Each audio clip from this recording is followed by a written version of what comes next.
ขึ้นไปขึ้นไปนี่มันกินมากอันนี้ไปไปไปครับไป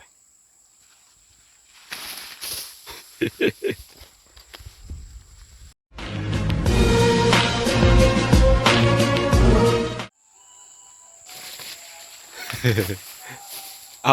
เอาขึ้นไปขึ้นไปขึ้นต่อขึ้นต่อนี่มักไหม้มักหลายขึ้นไปบักสวนบักสวนบักรอดขึ้นไปขึ้นไปขึ้นไป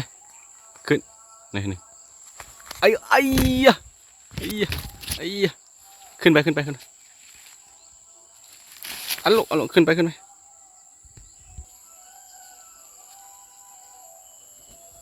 ขึ้นไปขึ้นไปนี่มันกินมากอันนี้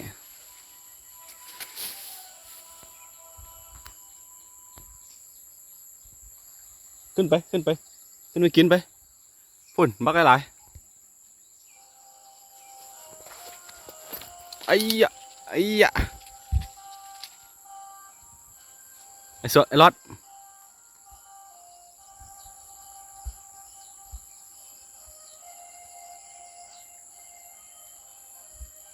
เฮ้ยเบิ่งพี่ไอ้ยะไอ้ยะไอ้ยะไอ้ยะ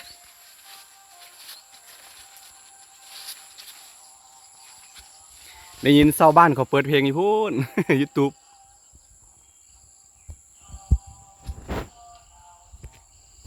ไอ้ยะ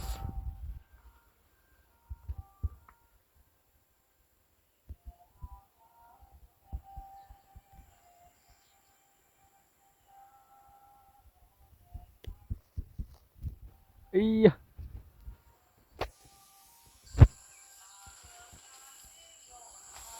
นี่ระหว่างทางเรากำลังซิ่งย่างไปสวนเห็นมักไหม้บ่ได้เลยมันขึ้นไปกินหมดไอ้ยะไอ้ยะไอ้ยะ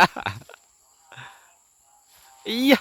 ไอ้ยะไอ้ยะไอ้ยะไอ้ยะไอ้ยะไปไปขึ้นไปขึ้นไปนี่คือเมื่อก่อนมันย่านปลาเนาะตอนนี้ก็ย่านอยู่ถ้าว่าบ่มีคนอยู่น้ำแต่ว่าตอนนี้ถ้าว่ามีคนไปนำมันนะมันสิบ่ย่านแล้วมันสิเพลิดเพลินกับปลาแล้ว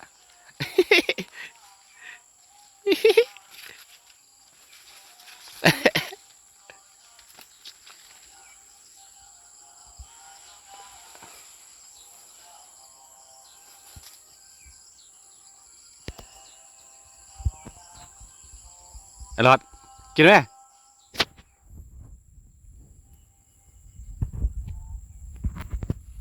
ไอ้ยะไอ้ยะไวสุดเริ่มไปว่าออกสัญชาตญาณของลิงละไวสุด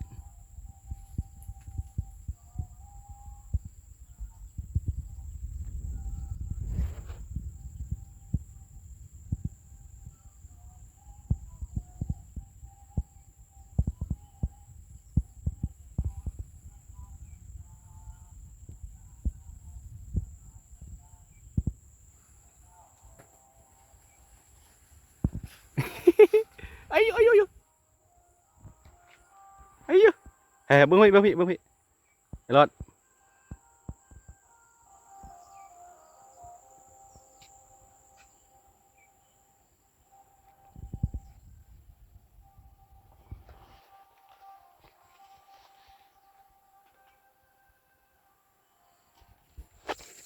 ไอ้ยะไอ้ยะไอ้ยะไอ้ยะไอ้ยะไอ้ยะขึ้นไปขึ้นไปขึ้นไปขึ้นไปขึ้นไป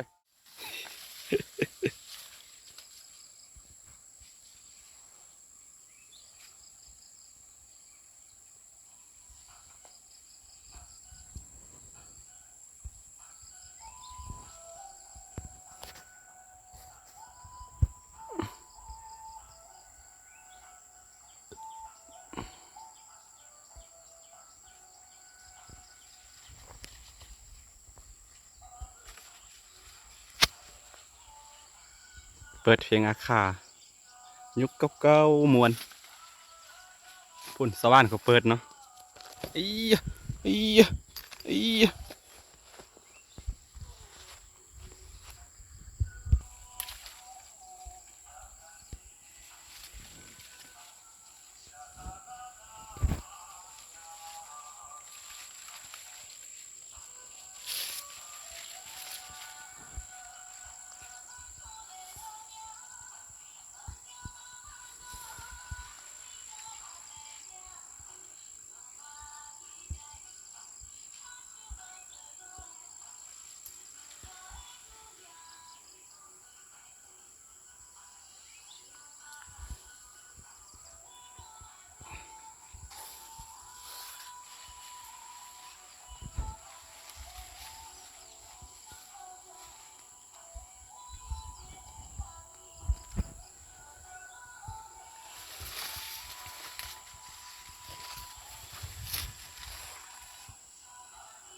เอ้ยวัยรุ่นไปแล้วเด้ออย่าสิลักไปปากมัน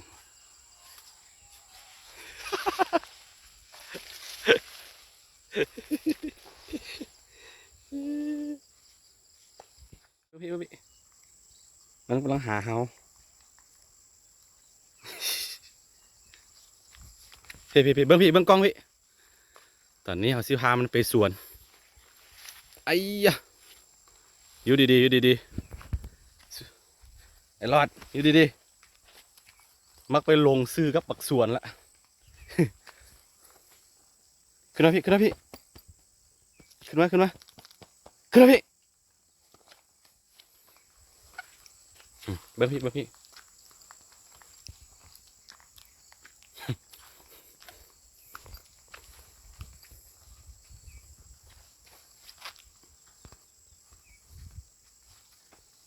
ดีอะ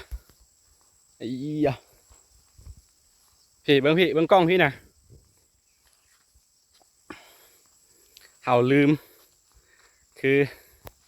มีสายพันธุ์มีอย่างก็เขาเอิ้นสายเห็นมันแต่ว่ามันหลวมมันเอาออกเนาะมันบ่มักเนาะอีแม่ซื้อสายอันนั้นมาให้อีแม่อยู่ออสเตรเลียเนาะซื้อสายปอกคอของไอ้ส่วนได้แล้วก็ของบอลลอดได้แต่ว่าบอลลอดนี่บ่มักใส่เลยเนาะบ่ต้องว่าไปเว้าถึงเรื่องเสื้อผ้าอย่างมันบ่มักเลยเพราะว่ามันอยู่แบบอยู่ป่าเลยบ่มักเนาะบ่มักมีอย่างให้อยู่ในตัวของมันนะครับก็เลยว่าเอาออกหมดนี่มันแกะเองเลยความสลัดของมันเนี่ยโอ้สุดๆเลยสามารถแบบว่าแกะเสือกได้เองเนาะไอ้มักไม่มีอย่างอยู่ตามทางมันจะขึ้นแวะไปหมดเนาะขึ้นไปทดลองเบิ่งว่ามันกินได้หรือกินบ่ได้คือตัวนี้มันคอมเนาะยังบ่สุกเถื่อ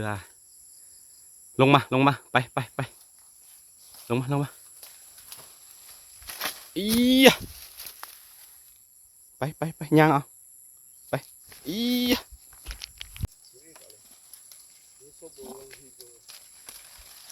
ไอ้ยะฮะอะไรเรื่องอะไรอ่ะ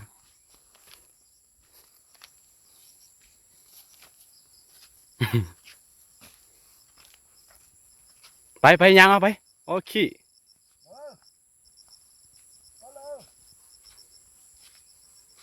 ไปเฮ้ยมันขี่แล้วมันสิขึ้นมาย่างเอาแดดเลยเดี๋ยวตีได้ย่างเอามาย่างมันดีย่างมันดีเด้อมึงย่างเอาขึ้นไปย่างขึ้นไปเนี่ยน้ำไปเอ้ยมันบ่ยอมย่างเสียเขาอมเอานะนี่บรรยากาศแรงๆเด้อเขามาอาบน้ำแต่ว่าเจ้าบุญรอดก็ตามมาสถานที่อาบน้ำของเขาก็ประมาณนี้เนาะมีน้ำแต่ว่าน้ำธรรมชาติอยู่แล้วนะ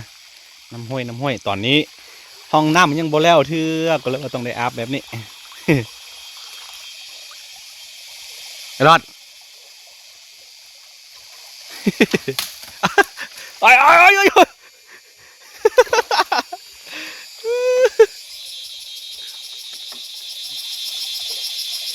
ตกน้ำตกน้ำ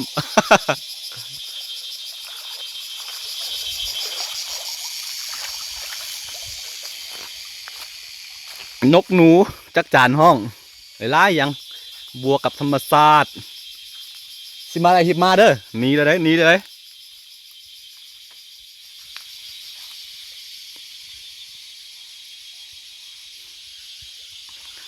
ฟังนี่เขาตอนแรกว่าสิอันนั้นสิเฮ็ดคอกหมูคอกเป็ดคอกไก่อะนะแต่ว่ายังบ่ทันพร้อมเถื่อนเอาหลายๆอย่างต้ ต้องได้ใส่งบก็เลยว่าป้าไว้เฮ็ดปีหน้าก่อนนี่ได้ขอกไก่อะลุอะลุอะลุอะลุอะลุอะลุอะลุอะลุอะลุอะลุ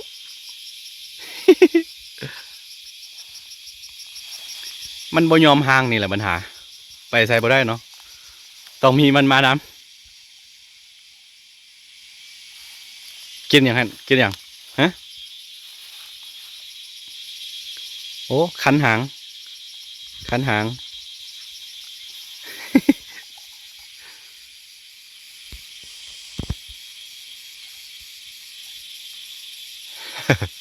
คือเลี้ยงแบบนี้เนาะเลี้ยงคือน้องอย่างที่บอกไปเฮาคิดว่าสิเอาใส่อันนั้นไว้แบบใส่อันเขาเอิ้นว่าปอกคอแม่นหยังบอกเอาไว้มันบ่ยอมมันบ่ยอมใส่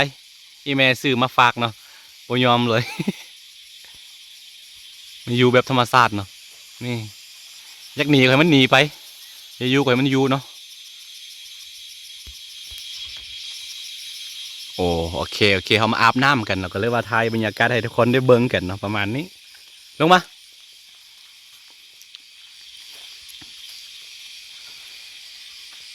ลงมาย่างเอาเด้อย่างเอาเด้ออย่าโดดมาเด้เอ้ยเอ้ยเอ้ยย่างเอาย่างเอาย่างเอาย่างเอาย่างเอาปีนต้นไม้อย่าเด้อมึงอย่าเด้ออย่าเด้ออย่าเด้ออย่าเด้อมึงอย่าเด้ออย่าเฮ็ดเด้ออย่าเฮ็ดเด้อปีนต้นไม้ปีนต้นไม้ขึ้นต้นไม้ขึ้นต้นไม้ขึ้นต้นไม้ไอ้ยะไอ้ยะ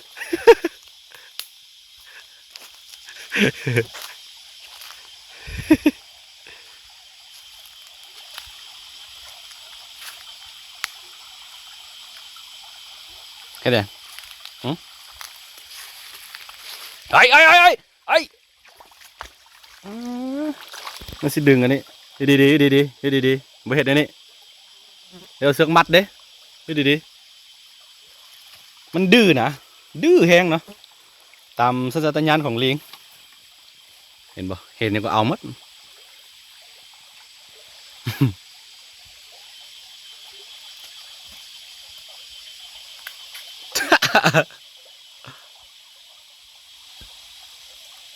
โอเคทุกคน